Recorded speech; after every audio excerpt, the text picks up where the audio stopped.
शलाक्य चक्षुरुन्मीलितं येन तस्मै श्रीगुरवे नमः।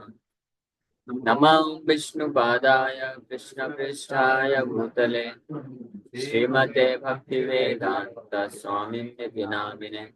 नमस्ते सारस्वती देवे गौरवाणी प्रचारिणि निर्विशेष शून्यवादी पाश्चात्य देशतारिणि। नमो महावदन्याय कृष्ण प्रेम प्रदायते कृष्णाय कृष्ण चैतन्य नामने गौरसे नमः। जय श्री कृष्ण चैतन्य प्रभु नित्यानंद श्री अद्वैत गदाधर शिवासादि गौर भक्तवृंद। हरे कृष्णा कृष्णा कृष्णा हरे हरे, हरे राम राम राम हरे हरे। हरे कृष्णा। आप सभी भक्तों का हार्दिक स्वागत है आज के प्रातःकालीन श्रीमद् भागवतम के चर्चा में। तो हम लोग चर्चा कर रहे हैं श्रीमद् भागवतम पहला स्कंद छठवां अध्याय। और इसका तो आज हम लोग चर्चा कर रहे हैं 17वां नंबर श्लोक पे चर्चा कर रहे थे। प्रेमाति भर निर्भिन्ना पुलकांगो अति निर्वृता आनंद संप्लवे लीनो न पश्यम उभयम मुने। O Vyasadeva, at that time being exceedingly overpowered by feelings of happiness, every part of my body became separately enlivened. Being absorbed in an ocean of ecstasy, I could not see both myself and the Lord. प्रेम अति भर निर्भिन्ना पुलकांग अति निर्वृता आनंद संप्लवे लीनो न अपश्यम उभयम मुने। इस प्रकार से प्रेम से उनका हृदय जब परिपूर्ण हो गया और with the feelings of happiness, आनंद की को महसूस करते हुए पूरे अंग जो हैं उनके शरीर के अति निर्वृता हो गए, being fully overwhelmed, got enlivened, became separately enlivened। Prabhupada ji लिखते हैं, शरीर के प्रत्येक अंग पूरी तरह से enlivened हो गए, यानी पुलकांगो अति निवृता। इसका अर्थ है कि हर एक अंग से ये लालसा उत्पन्न हुई कि भगवान का तीव्रता से सेवा करना है। पैर हैं तो लालसा है कि भगवान के मंदिर जाना है, धाम जाना है। हाथ है तो लालसा है कि भगवान के मंदिर का मार्जन करना है, भगवान का श्रृंगार करना है। आँख है तो लालसा उत्पन्न हो गई कि भगवान का दर्शन करना है, केवल भगवान को ही देखना चाहता हूँ। कर्ण है तो लालसा उत्पन्न हो गई कि भगवान के बारे में श्रवण करना है केवल, और केवल भगवान के नाम को श्रवण करना है और कुछ श्रवण नहीं करना है। बाकी सब एक कर्ण में अगर कुछ प्रवेश करता है तो जो है जलन होती है, जलता है, कष्ट महसूस कराता है। लेकिन भगवान का नाम और भगवान की कथा को जब कान में प्रवेश करता है तो अमृत की तरह बहुत शीतलता और आनंद को प्रदान करता है। ऐसा अनुभूति हो रही है। जिह्वा है तो अनुभव लालसा उत्पन्न हो रही है कि भगवान के ही नाम का जप करते रहूं, बस भगवान का ही कथा करते रहूं। भौतिक प्रजल्प को याद करके भौतिक चीजें बात करे तो जिह्वा जो है रुक जाती है कि अरे क्या फालतू चीजें हैं, कड़वा लगता है, कड़वा लगता है। इस प्रकार से प्रत्येक एक एक अंग में ये तीव्र धारणा उत्पन्न हो जाती है जब कोई प्रेम अति भरा निर्भिन्न होता है और पुलकांगो अति निवृत्ता। और इस प्रकार की स्थिति में फिर आनंद संप्लवे लीनो, one becomes absorbed in the ocean of ecstasy. आनंद के सागर में व्यक्ति जो है पूरी तरह से डूब जाता है। और ऐसी अवस्था में ना अपश्यम उभयम मुने, वो अपने आप को भी भूल जाता है और उसको कुछ होश नहीं रहता है। तो हम लोग इसके ऊपर विस्तार से कल चर्चा किए थे कि भौतिक जगत में भौतिक आसक्ति होने पे भी ऐसे कुछ लक्षण प्रकट होते हैं। व्यक्ति भूल जाता है, खाना पीना सब भूल जाता है। जैसे मान लीजिए कोई व्यक्ति है जो लालच है, बहुत पैसे कमाना चाहता है। पैसे कमाने की इतनी लालसा होती है कि उसका दिमाग हर जगह वही चलता रहता है, खाना पीना सब भूल जाता है। कोई विद्यार्थी होता है जो इस प्रकार से कोई कंपटीशन में उसको हृदय में ये लालसा उत्पन्न हो गई है कि मुझे आईएएस ऑफिसर बनना है, या मुझे एनडीए ऑफिसर बनना है, या आईआईटी क्रैक करके करोड़पति बनना है, इतना पैकेज चाहिए। तो वो फिर उससे अंधा होकर के फिर रात दिन एक कर देता है और पढ़ने में लग जाता है पूरी तरीके से। ये भौतिक आसक्ति है। लेकिन इसका एंड रिजल्ट क्या होता है कि व्यक्ति और उस ऐसे भौतिक आसक्ति के सागर में पूरी तरह से डूबता चला जाता है, डूबता चला जाता है, जिसके कारण वास्तविकता में उसको क्या मिलता है? फाइनली दुख मिलता है। आनंद के सागर नहीं, दुख के सागर में डूबता चला जाता है। लेकिन भगवान से संबंधित जब प्रेम उत्पन्न होता, आसक्ति उत्पन्न होती है, तो ऐसा भक्त भी एक सागर में डूबता है और उसको आनंद संप्लवे बोला गया है ऐसी अवस्था में। तो spiritual feelings of happiness and intense ecstasy have no mundane comparison. Prabhupada ji वर्णन कर रहे हैं कि आध्यात्मिक आनंद और जो तीव्र भावना उत्पन्न होती है, उसका कोई भौतिक तुलना किया ही नहीं जा सकता वास्तव में। इसको एक्सप्लेन करना ये असंभव है। इसको केवल एक्सपीरियंस कर सकता है। जो एक्सपीरियंस करता है उनके लिए भी ये वास्तव में संभव नहीं हो पाता है कि उसको एक्सप्लेन कर सके। लेकिन जस्ट इसका एक ग्लिम्स दिया जा रहा है, ग्लिम्स देने का प्रयास किया जा रहा है, नारद मुनि दे रहे हैं। और ऐसे जो महान शुद्ध वैष्णव होते हैं उनके जीवन चरित्र को देख करके हमको एक थोड़ा सा झलक मिल सकती है। जैसे शिला प्रभुपाद जी ये झलक हमको प्राप्त कर सकते हैं कि कैसे 70 वर्ष की आयु में भी जब हर कोई रिटायर हो जाता है और बेड रिडन हो जाता है, 70। अरे प्रभु,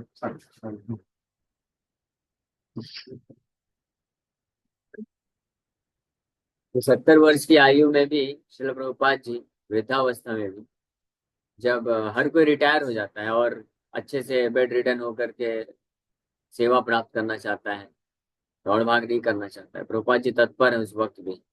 अकेले तैयार हो गए, कोई साथ में नहीं है, अकेले तैयार हो गए अमेरिका जाना है, न्यूयॉर्क जा करके हिप्पी लोगों को प्रचार करना है, क्योंकि गुरु जी का आदेश है। ये तीव्र भावना हृदय में होने के कारण प्रभुपाद जी निकल गए। 2 बार हार्ट अटैक भी आ गया, फिर भी उसका भी परवाह नहीं थी। और वहां पे जाने के बाद 1 साल तक संघर्ष हुआ, लेकिन उसकी भी परवाह परवाह नहीं की प्रभुपाद जी। फिर भी वहां पे लगे रहे और फिर पूरा 10-11 साल तक किस तरह से पूरे पृथ्वी में भ्रमण करके प्रचार किए, ये इस बात को साबित करता है। और अंतिम समय तक भी प्रभुपाद जी बेड में लेटे लेटे भी भागवत भागवत का चर्चा कर रहे, भागवत के ऊपर टीका दे रहे हैं। तो इसको बोलते हैं spiritual feelings of happiness and intense ecstasy. This is intense ecstasy when a devotee, जब कोई भक्त जो है भगवान की सेवा करने के लिए इतना तत्पर होता है, गुरु के और कृष्ण के आदेश का पालन करने के लिए तत्पर होकर कार्य करता है, तो उसको बोलते हैं इंटेंस एक्सटेसी।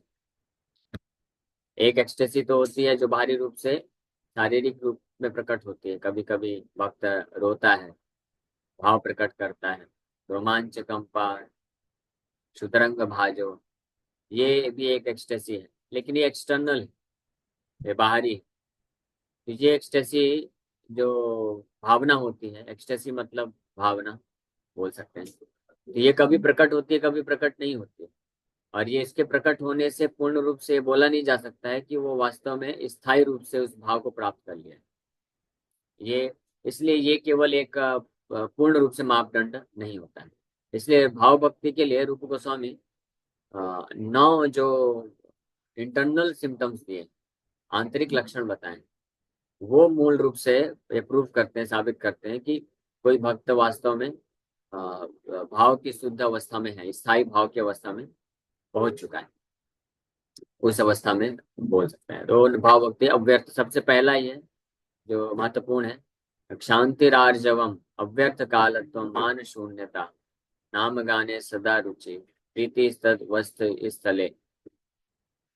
ये शांति मीन्स क्षमाशीलता, आर्जवम सिंप्लिसिटी, सरल स्वभाव रहता है, और अव्यर्थ कालत्व, एक क्षण को भी व्यर्थ नहीं गंवाना चाहता है। नाम गाने सदा रुचि, भगवान के नाम का और उनका कथा गुणगान करने का सदा और उसको इंटरेस्ट रहता है, रुचि रहती है। और भगवान के मंदिरों में, भगवान के भक्तों के संग में, भगवान के धाम में रहने का, वहीं पे निवास करने का उसके अंदर प्रीति होती है, आनंद आता है। भक्तों के संग में रहेगा तो आनंद है, और कभी किसी कारण से भौतिकवादियों के पास जाना पड़ता है तो उसको आनंद नहीं आती है, रुचि नहीं आती है। ये भी एक भक्ति का सिम्टम, एडवांसमेंट का सिम्टम। भक्तों के आनंद में रुचि आती है, तब वो कभी कभी भक्त अभी घर जाता है तो उसको रुचि नहीं आती है। तो पहले वही घर में रहता था, कितना आनंद पूर्वक, लेकिन अब उसको अच्छा नहीं लगता है। एक दिन भी उसको कई कई ऐसे लगते हैं हजारों वर्ष बीते जा रहे हैं, तो इसलिए वो फिर दौड़ के वापस आ जाता है सेंटर में। यही रहना चाहता है भक्तों के संग में। तो ये प्रीति तद वसति स्थले, जैसे ये भी है, ये धाम ही वैकुंठ धाम है, मालूम है आपको? नहीं पता था? ठीक है, जान लीजिए, फॉर योर काइंड इन्फॉर्मेशन। नाहं तिष्ठामि वैकुंठे योगिनां हृदयम् अपि वा तत्र तिष्ठामि नारदा यत्र गायन्ति मद्भक्ता। वैकुंठ कहाँ है? जहाँ पे भगवान है। भगवान कहाँ है? यत्र गायन्ति मद्भक्ता, जहाँ पे मेरे भक्त लोग सुबह सुबह उठ करके नाम जप करते हैं। ये नहीं कि सुबह सुबह खर्राटे मारते रहे, वहां पे भगवान नहीं है। जहाँ पे नाम जप करते हैं सुबह उठ करके, मंगला आरती करते हैं, और कथा होती है तो कथा में बैठ के सुनते हैं, तो वहां पे ऐसी जगह पे भगवान निवास करते हैं। तो ऐसे स्थान में रहने रहने का उसका जो है आसक्ति होता है।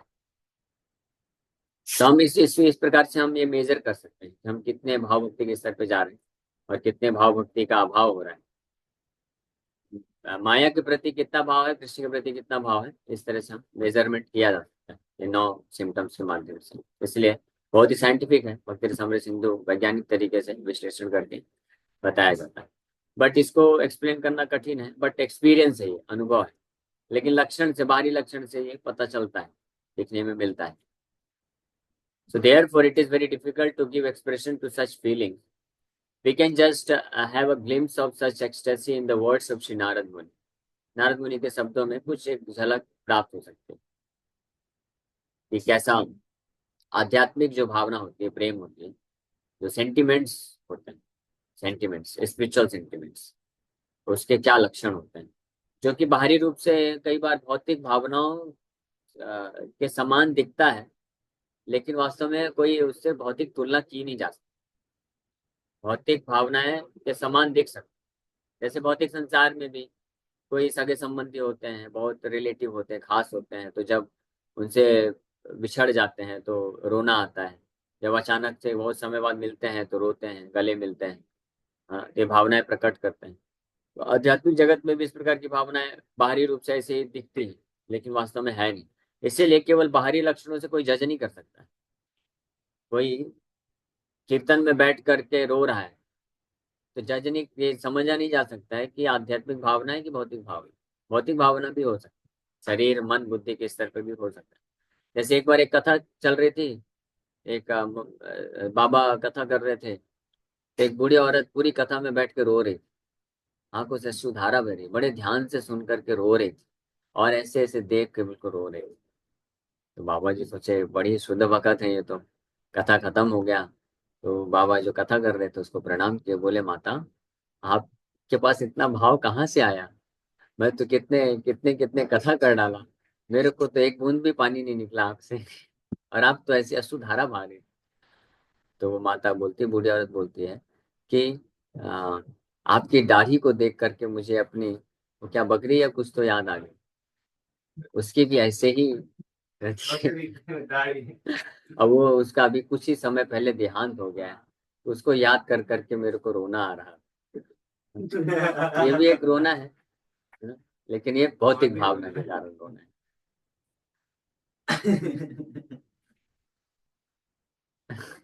तो आध्यात्मिक जीवन में भी भक्त रोता भी है, हंसता भी है।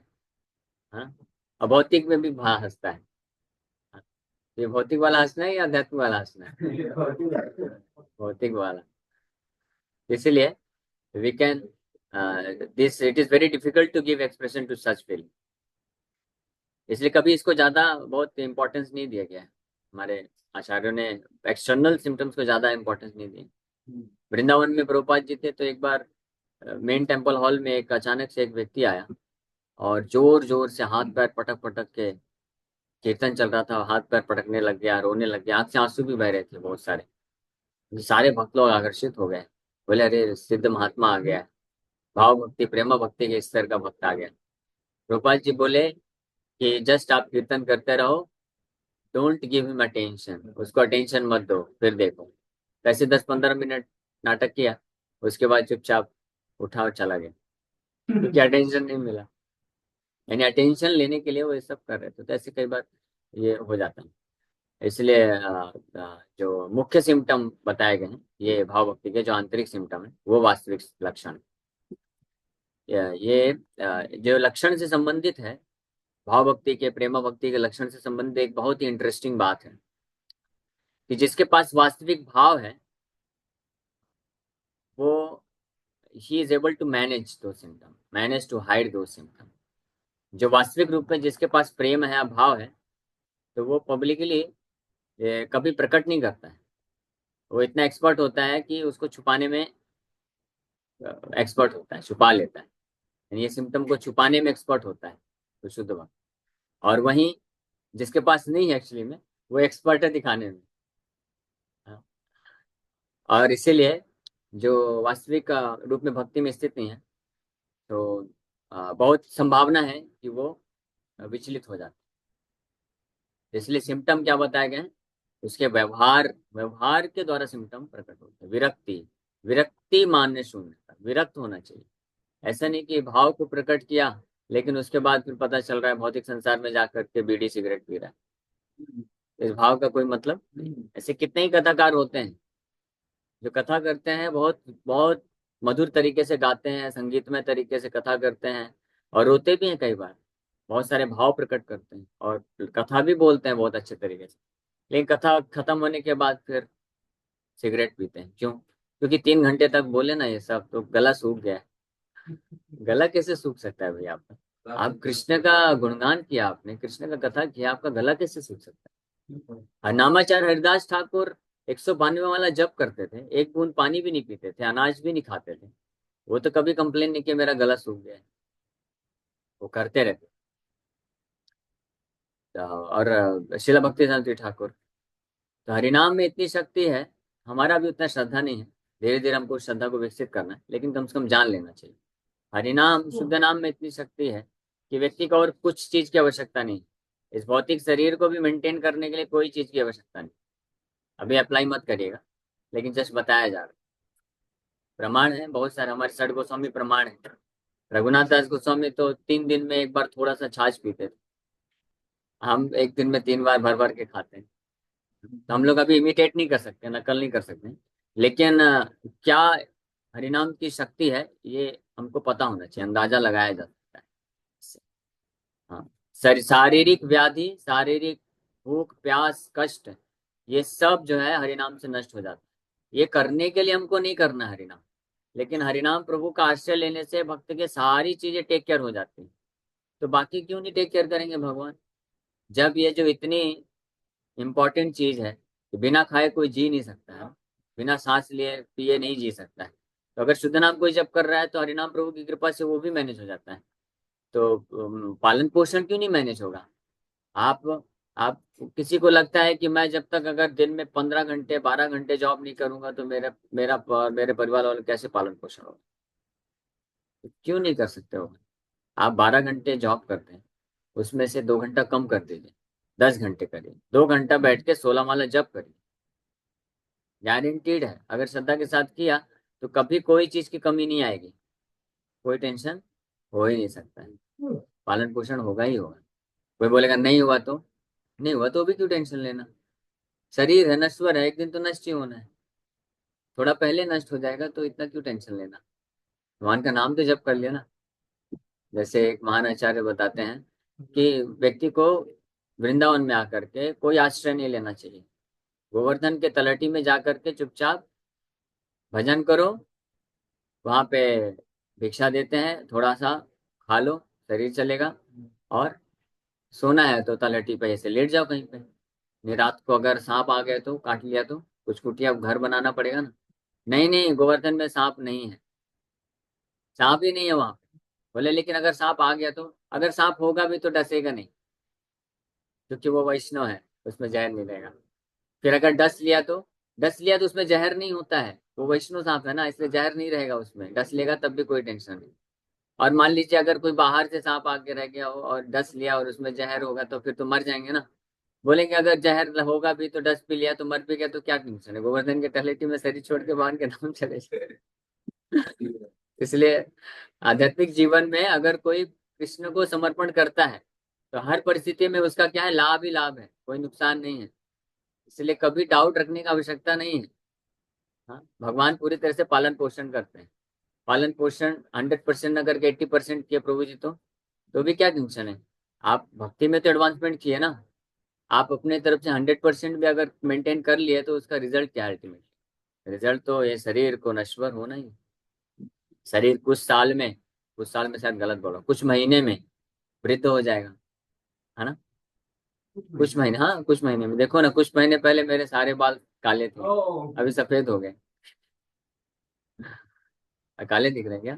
ध्यान से देखेंगे इधर पूरा सफेद होता जा रहा है। कुछ महीने पहले तो अभी मैं ऐसा बिल्कुल यंग था, और क्या क्या सपने देखे थे। और अभी देखो कैसे, ज्यादा समय नहीं हुआ है, समय ऐसे ही निकल जाता है, पता भी नहीं चलता है। अभी कोरोना काल ही था, कुछ ही समय पहले तो कोरोना था ना। 5 साल 6 साल हो गया, कैसे निकल गया पता भी नहीं चला। तो इसलिए जो बुद्धिमान होते हैं वो समय की कीमत को समझते हैं। इसलिए केवल अपने बहुमूल्य समय को केवल भौतिक शरीर के लिए, भौतिक चीजों के लिए व्यर्थ नहीं गवाते। भौतिक कार्य करिए, मना नहीं किया जा रहा है, लेकिन मिनिमम रखना चाहिए, 8 से 10 घंटा एट द मोस्ट। 8 घंटे इन जनरल। और जो बड़े बड़े सिटी में, मुंबई वगैरह में है, वहां पे थोड़ा सा ज्यादा लगता है ना, महंगाई है, तो चलो 10 घंटे। लेकिन बाकी जो समय निकाल लेना चाहिए कृष्ण की सेवा के लिए। अदरवाइज समय निकल जाएगा हाथ से, बहुत कम समय है अपने पास। So each and every part of the body or senses has its particular function. After seeing the Lord, all the senses become fully awakened to render service unto the Lord, because in the liberated state, the senses are fully efficient in serving the Lord. Prabhupada ji लिख रहे हैं इसको। ये जो भावना है इसको प्रकट तो नहीं किया जा सकता है, लेकिन प्रभुपाद जी समझा रहे हैं कैसे। और प्रभुपाद जी खुद उनके जीवन में देखते हैं कि जब कोई मुक्त अवस्था में होता है तो जितनी भी इंद्रियां हैं व्यक्ति की, तो सारी इंद्रियां मुक्त अवस्था में पूरी तरीके से फुली एफिशिएंट, मतलब पूरी तरीके से तत्पर होती हैं, कार्यशील होती हैं भगवान की सेवा करने के लिए। जब बद्धावस्था होती है तो ही व्यक्ति लेजी होता है और क्रेजी होता है। लेजी और क्रेजी कब होता है? बद्धावस्था में। मुक्त अवस्था में एक्टिव होता है और इंटेलिजेंट होता है, और भगवान की सेवा में पूरी तरीके से लग जाता है। As such, in that transcendental ecstasy, it so happened that the senses became separately enlivened to serve the Lord. हाँ, तो अलग अलग प्रकार से हर अंग, शरीर के हर अंग, ऐसे जो भक्त होते हैं जो प्रेम की अवस्था में होते हैं, तो हर अंग अलग अलग प्रकार से सेपरेटली इनलाइवेंड, मतलब एक एक अंग तत्पर हो जाते हैं भगवान का सेवा करने के लिए एट द सेम टाइम। इसको ये तीव्र भावना होती है। मतलब आंखों से भगवान का दर्शन भी करना चाहता है, कान से सुनना भी चाहता है, और हाथ पैर से भगवान का सेवा भी करना चाहता है। इसलिए देखो कई भक्त लोग होते हैं सेवा भी करते रहते हैं तो नाम लेते रहते हैं, सुनते रहते हैं, नाम लेते रहते हैं, जप करते रहते हैं। तो वो एक हाँ। So this being so, Narad मुनि lost himself in seeing both himself and the Lord simultaneously. इस प्रकार से नारद मुनि पूरी तरीके से absorb हो गए। तो नारद मुनि वहां पे बालक बालक है। नारद मुनि मतलब यहाँ पे नाम नहीं मेंशन है, पिछले जन्म में उनका क्या नाम था, तो इसलिए हम लोग नारद मुनि बोल रहे हैं। बट पूर्व जन्म की बात चल रही है, बालक अवस्था में ही। और उनके पास अभी कुछ ऐसा सेवा नहीं है करने के लिए, वो एक जगह बस बैठे हैं और जैसे आचार्य ने उनको शिक्षा दिया था तो उस बेसिस पे वो ध्यान कर रहे हैं, नाम जप करके स्मरण करके वो ध्यान कर रहे हैं। और उसी में इतना शक्ति है कि पूरी तरह से वो हर अंग के द्वारा भगवान का सेवा करने के लिए तत्परता उत्पन्न हो गई। तो कई बार भक्ति मार्ग में हम देखते हैं कि कोई भक्त होता है, उसको सेवा करने के लिए इतनी भावना नहीं आती। तो इसका मतलब क्या है कि भगवान के प्रति अभी भाव उत्पन्न नहीं हुआ। अगर वो भगवान का प्रमाणिक आचार्यों के द्वारा जो विधि बताया गया, श्रवणम कीर्तनम, उस विधि का दृढ़ता से सिंसियर निष्ठा के साथ पालन कर रहा है, तो सेवा करने के लिए तत्परता ऑटोमेटिकली आएगी ही आएगी।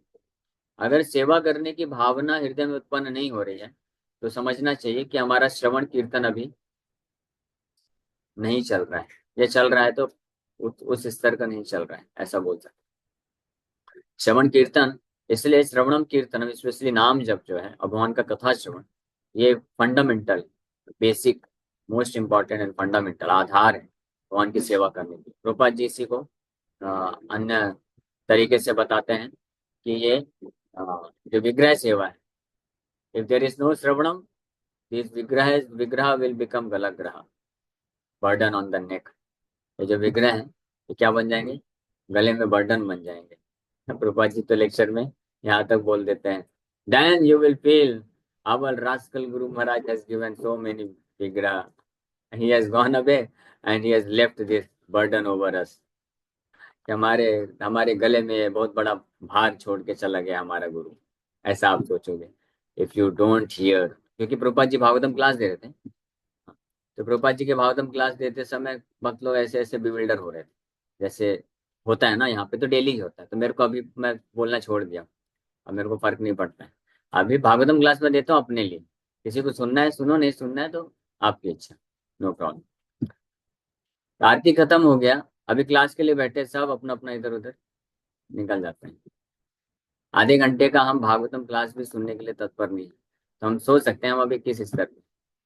अभी ज्यादा इसमें बोलना उचित नहीं रहेगा, नहीं तो डिस्करेज हो जाएंगे। परीक्षित महाराज 7 दिन 7 रात तक बिना खाए पिए जो है, पी लो अभी तो क्या है, कोई टेंशन नहीं, मैं पूरा फ्रीडम दे के रखा हूँ।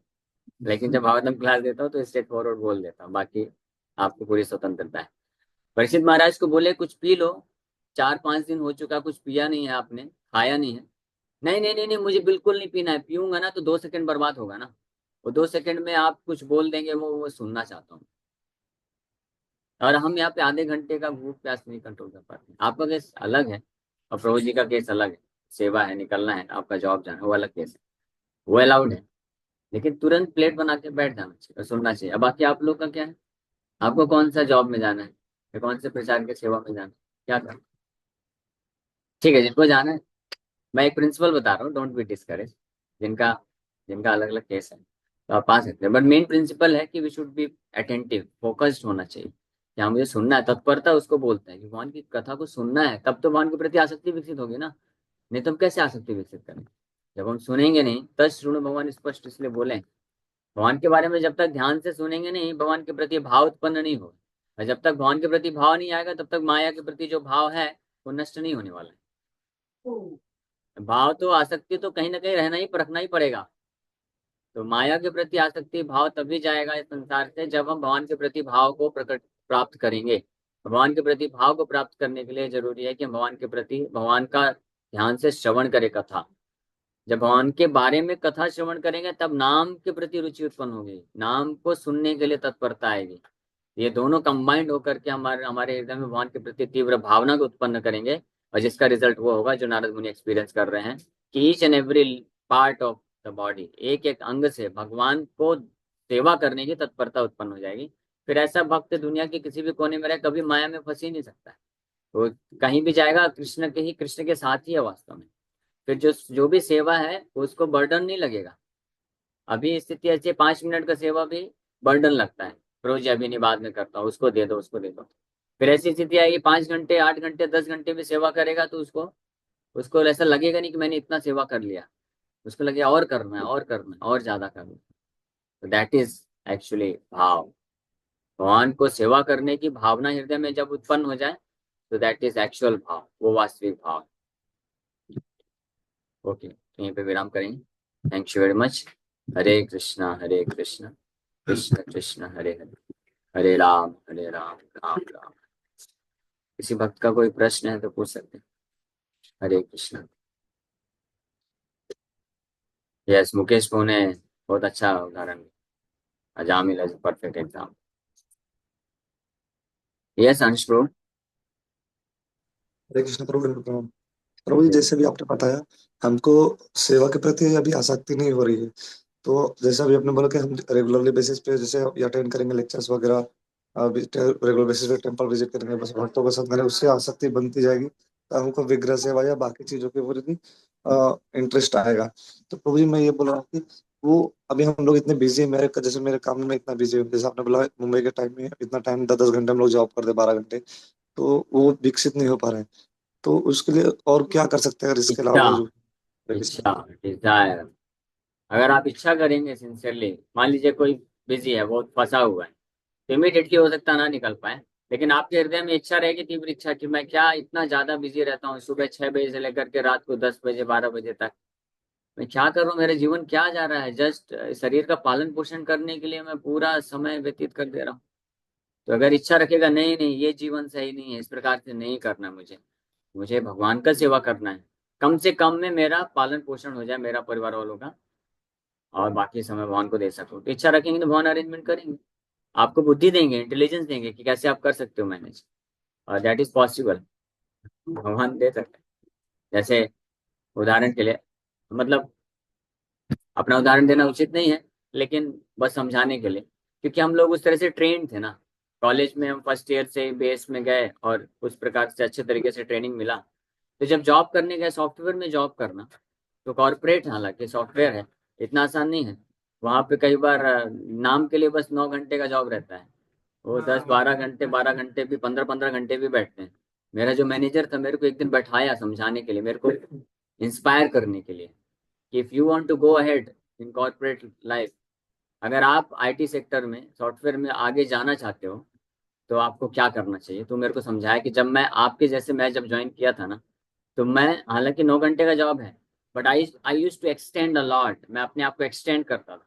मैं कई बार ऑफिस में ही सो जाता था, 15 15 घंटे रहता था। इस प्रकार से मेरे को प्रेरित कर रहा था वो, अंदर ही अंदर मुझे तो हंसी आ रही थी, क्योंकि ऑलरेडी ट्रेन था, 4 5 साल का ट्रेनिंग मिला था, तो मालूम था ये क्या है, दिस इज ऑल गधागिरी, डोंकी वर्क है, कि आप केवल भौतिक कुछ पैसे कमाने के लिए इतना 15 18 18 घंटे दे रहा हूँ। लेकिन मैं उसको बोलता कि हाँ हाँ ठीक है ठीक है, लेकिन मैंने कभी 9 घंटे से ज्यादा नहीं दिया। 9 घंटे डॉट टू डॉट वहां पंच करता था, निकल जाता था, और काम भी अपना ठीक ठाक से किया। मतलब ऐसे काम में कोई कंप्लेन नहीं आया कभी। एक आध बार बस कुछ ऐसी चीजें हुई थी, तो उसमें एक्सटेंड करना पड़ा था थोड़ा बहुत, बट काम क्योंकि जितना रिक्वायरमेंट उतना मैंने किया, और उसके आगे आगे बढ़ो, अपना करो। अपना मतलब भक्ति का कार्य, तो प्रचार करते थे हम लोग जा करके, कॉलेज से जॉब से आने के बाद भी, फिर समय निकाल के 1.5 2 घंटे डेली जाते थे हॉस्टल में जाकर के, स्टूडेंट से मिलना, उनको लेक्चर देना, गीता वितरण करना। ये हम लोग प्रीचिंग करते थे, अदरवाइज कौन कर पाता है, पॉसिबल नहीं, अगर ट्रेनिंग नहीं है तो पॉसिबल नहीं। मॉर्निंग में सुबह 4 बजे उठ करके 4:30 से लेकर के 8 बजे तक करना, पूरा मॉर्निंग प्रोग्राम करते थे, 16 माला जप करना, मंगला आरती करना, भागवतम क्लास अटेंड करना। उसके बाद जॉब में जाते थे, 9 घंटे बाद करने के बाद आने के बाद फिर जो है प्रीचिंग में जाते थे। और 9 घंटे का जब जॉब होता था, उसमें भी 2 3 4 घंटे निकाल के मैं भागवतम पढ़ता था, क्योंकि जो मेरे को टास्क देता था, तो टास्क में कैसा रहता है कि आप चाहे तो पूरा दिन लगा दो, और चाहे तो 1 घंटे के अंदर करके दे दो, क्योंकि आपको अल्टीमेटली रिजल्ट देना है। तो one should be intelligent enough, बुद्धिमान होना चाहिए, कि हाँ कितना कम से कम करके मैं दे दूं, कि ठीक ठाक रहे, मतलब खराब ना हो, मैनेजर सेटिस्फाइड रहना चाहिए, बस। बाकी समय निकाल करके आप भागवतम पढ़िए, प्रॉपर लेक्चर सुनिए, क्यों टाइम वेस्ट करना, और स्पेशली कलीग्स के बीच में बैठ करके अननेसेसरी प्रेजर तो क्यों करना। लंच में करता था अपने ही डेस्क में, डेस्कटॉप के सामने, लंच बॉक्स खोल करके खा लेता था 20 मिनट में, और उसके बाद 1 घंटा फिर मिलता था। वैसे तो 1 घंटे का लंच ब्रेक होता था, लेकिन बाकी लोग सब इधर उधर जाते थे, तो 1.5 घंटे में लौट के आते थे, मस्ती करते थे, कोई इधर उधर घूमता था। लेकिन मेरे को 1 घंटा परफेक्ट मिल जाता था, तो उसमें मैं बैठ के भागवतम पढ़ लेता था, फिर उसके तो इस प्रकार से अगर आप इच्छा रखेंगे ना, तो भगवान बुद्धि देंगे कि आप हर क्षण किस प्रकार से यूटिलाइज कर सके, कि आप उसको अननेसेसरी भौतिक चीज में, भौतिक लोगों से प्रजल्प करने में वेस्ट ना करें, और भगवान कृष्ण की सेवा में लगा सके। जॉब में रहते रहते मैं फॉलो भी कर लेता था। फॉलो फॉलो फोन कॉल्स, तो ये सब भी करते थे, उसी से मैनेज करते थे हम लोग। तो ये किया जा सकता है, भगवान की दया से फिर इस प्रकार का जॉब हो सकता है। फिर 1.5 साल तक मैं ये किया, तो 1.5 साल के बाद मैनेजर मेरे से ज्यादा एक्सपेक्ट करने लगे, उसको पता चल गया सीक्रेट कि ये एक्चुअली में बहुत कम समय में काम कर लेता है।